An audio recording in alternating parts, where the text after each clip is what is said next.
Itu gara-gara kurangnya kapasitas otak masyarakatnya. Pernyataan pembicaraan yang tidak bernilai akan melahirkan kebijakan yang tidak bernilai, akan melahirkan masyarakat yang tidak bernilai. Sepakat tentang SE. Saya sepakat. Logis. Redaksinya bagus. Redaksinya bagus.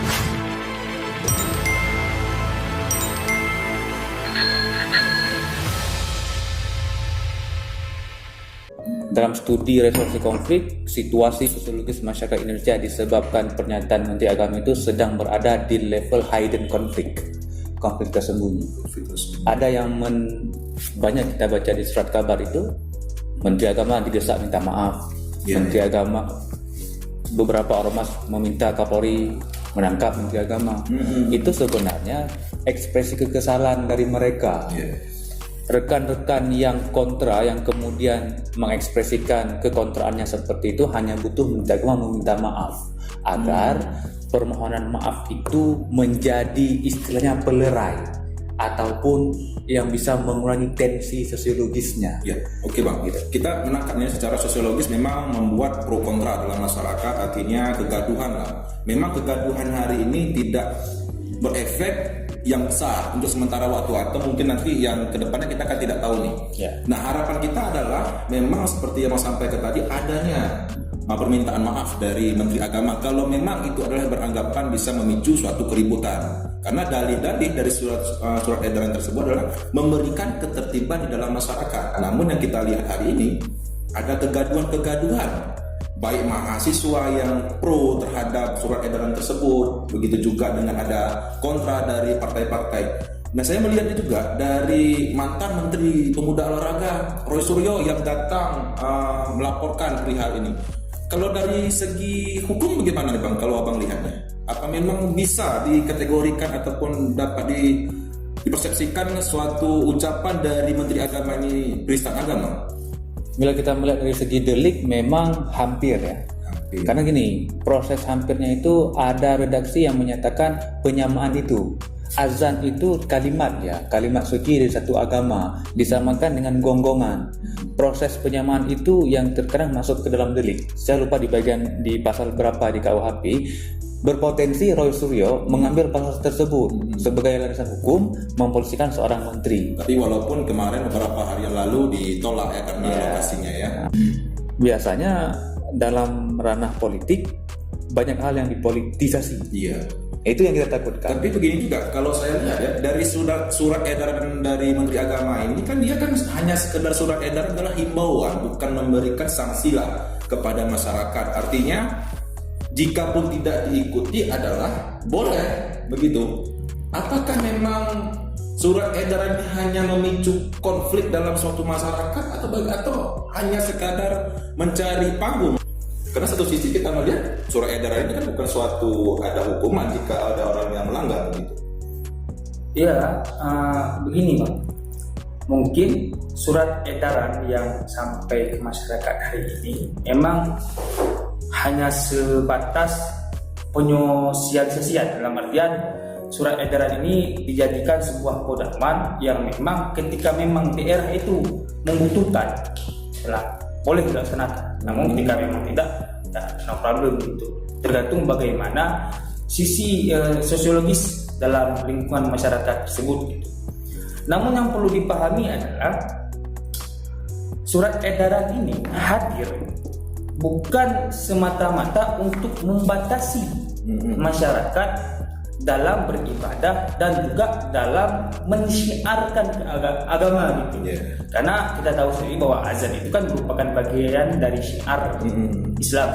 Kita melihat juga surat edaran sekarang, jika nggak dibatasi pengeras suara, bagaimana dengan masyarakat kampung yang notabene rumahnya juga berjauhan begitu?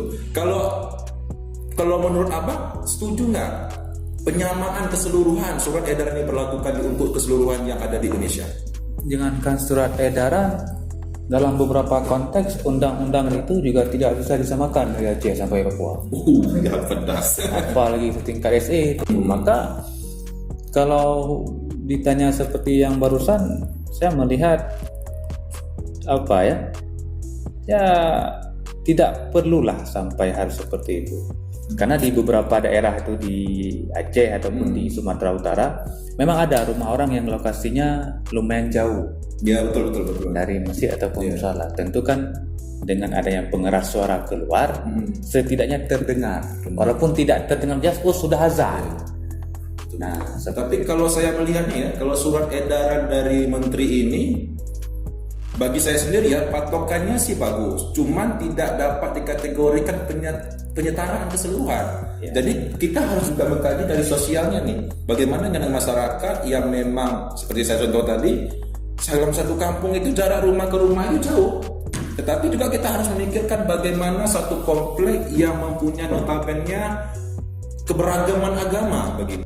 Selama yang sudah saya ikuti dan selama saya juga hidup di negeri ini ya, yang saya temui sangat sedikit sekali ada konflik antar masyarakat yang disebabkan azan.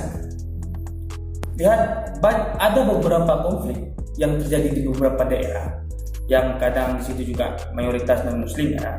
Itu bukan dikarenakan hal-hal yang sifatnya itu syiar keagamaan, tapi lebih kepada semacam ada hasutan-hasutan yang konotasinya itu mengkerdilkan suatu etnis ataupun suatu komunitas keagamaan. Belum pernah kadang-kadang azan. Jadi yang salah masyarakat di bawahnya atau pola pikir kementeriannya itu sendiri gitu. Itu. Kalau abang cocok nggak kalau memang surat edaran ini misalkan dibagi-bagilah sesuai dengan kesosialan. Sosialnya artinya di masyarakat ini boleh menerapkan, di masyarakat ini tidak mestilah harus menerapkan boleh dan boleh memilih lah istilahnya. Kalau pandangan abang bagaimana? ya dalam studi ilmu kebijakan publik itu bang, ada yang namanya top-down policy, ada yang namanya bottom-up policy.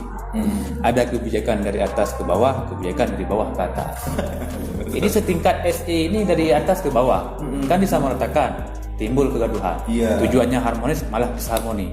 Seharusnya kalau dalam pemahaman saya, khusus pengaturan mengenai keras suara berapa desibel macam-macam itu dari bottom up aja lah, dari bawah, biar yang menyepakati satu komplek itu diserahkan setingkat kemukiman ataupun kecamatan nggak cukup. Menteri Agama nggak usah terlalu kepo dengan hal karena itu. kalau memang dipilah-pilah bukan surat edaran lagi namanya. Kalau dari abang nih memang memicu kegaduhan seperti sedemikian. Kita sedang gaduh. Bahkan ada beberapa kelompok masyarakat hanya disebabkan pernyataan seperti itu yang dia seluruhnya bersahabat, berbeda organisasi, yang satu pro kontra malah berefek ke pribadi. Itu yang kita takutkan. Kalau pandangan dari abang lah sebagai ketua HMI lah, komisariat saya ya. Jujur kalau untuk mewakili lembaga mungkin saya agak berat ya. Teman kalau mewakili dari personalia saya sendiri, yang menjadi permasalahan kan pernyataan setelah surat edaran itu keluar, bukan surat edarannya sebenarnya. Sebenarnya memicu konflik ini bukan berarti dari surat edarannya bang ya, pernyataannya. Kalau dari Bang Rehan setuju nggak surat edaran tersebut?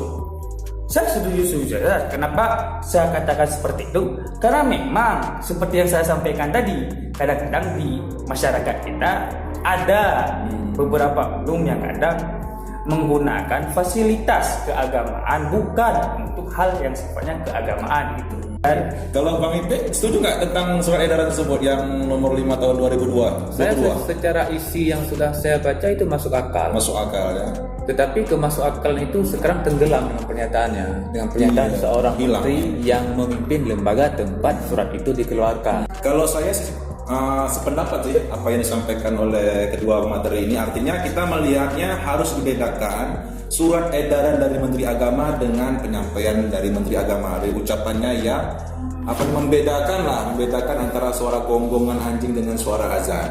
Nah, hari ini juga kita melihatnya adalah problematika bukan hanya di Indonesia. Indonesia yang kisruh dengan TOA, kita melihat negara-negara lain seperti Amerika ribut dengan Cina, Ukraina dengan Rusia. Kok Indonesia tentang TOA masalahnya begitu? Artinya kecil sekali pembahasan yang ada di Indonesia ini, namun membuat gaduh di Indonesia sendiri. Artinya yang mengobok-ngobok Indonesia ini adalah memang dari warganya sendiri, dari menteri malahannya, artinya orang pejabat tinggi Kita melihatnya di negara lain sudah berbicara tentang perang, berbicara tentang nuklir. Nah, apa dengan Indonesia ini?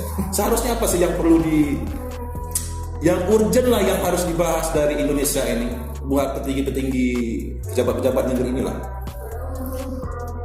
Kalau berbicara apa yang urgent, hampir semua masalah urgent di negeri Ini termasuk kelangkaan minyak. Di antara semua hal yang penting, yang cukup penting bagi saya ya, mengenai kualitas pendidikan. Kementerian Agama kan juga membawahi ya PTKIN ya. PTKIN itu Perguruan Tinggi Keagamaan. Kenapa tidak lebih concern bagaimana meningkatkan kualitas itu agar melahirkan manusia yang berkualitas?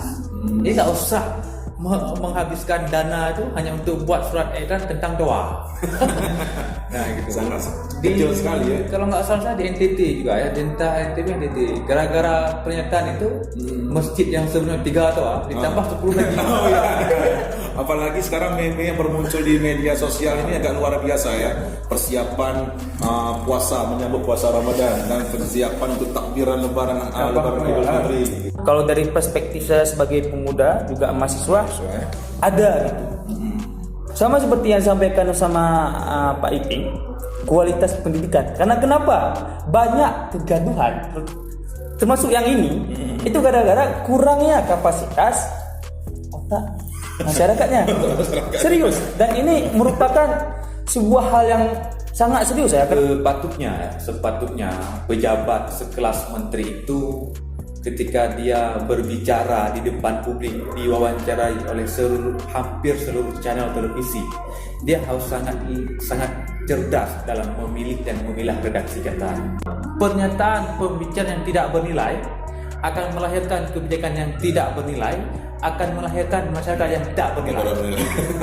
Ketika azan disampaikan dengan cara yang layak dan bagus dan menenangkan, maka itu akan menjadi sebuah penyampaian yang memang betul tersampaikan dari ilahi itu. Sampai ke hati. Jadi makanya ketika hadirnya surat edaran ini dan menjadi sebuah pedoman untuk melaksanakan fungsi penggunaan doa, ini menjadi satu hal yang positif juga agar kita di masjid dapat memilih orang-orang yang memang bisa menyampaikan syiar Islam ini tadi secara baik dan layak dan sempurna. Secara gamblang, sepakat tentang SE? Saya sepakat. Logis, sepakat dah. Berarti kita sama, sepakat tentang surat edaran tadi. Redaksinya bagus ya. Tidak ada yang menyakiti, tidak ada yang menghina. Baik, buat para sahabat dimanapun Anda berada yang telah menonton podcast Asumsi Sahabat Madan TV. Jadi kita harus membedakan tentang surat edaran dari Menteri Agama nomor 5 tahun 2022 dengan ucapan yang membandingkan gonggongan anjing dengan suara pengeras suara azan di masjid maupun di musala. Satu kata untuk buat para sahabat Madan TV dimanapun Anda berada, membuat kegaduhan adalah bala bagi Indonesia. Terima kasih telah menonton podcast Asumsi Sahabat Madan TV. Buat para sahabat, jangan lupa like, comment, share, dan subscribe Sahabat Madan TV. Dan tentunya jangan lupa tekan tombol loncengnya agar selalu ada notifikasi setiap saya mengupload video. See you next time, podcast Asumsi Sahabat Madan TV. Terima kasih.